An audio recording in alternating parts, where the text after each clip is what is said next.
This is Corca Dhuibhne, or the Dingle Peninsula in County Kerry in Ireland.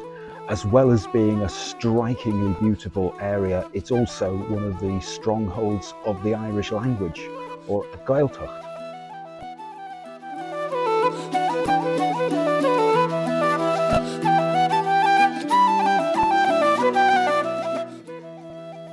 I'm spending a week here on an Irish language course in Ballyferrita. It's run by a local community enterprise, Corca Dhuibhne.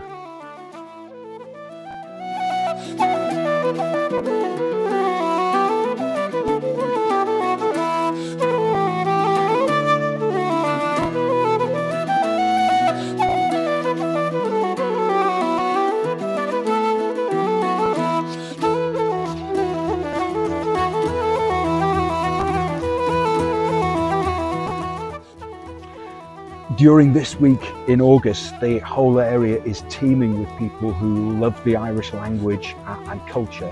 You'll find traditional music in the pubs in the evening. It's probably my favourite part of Ireland.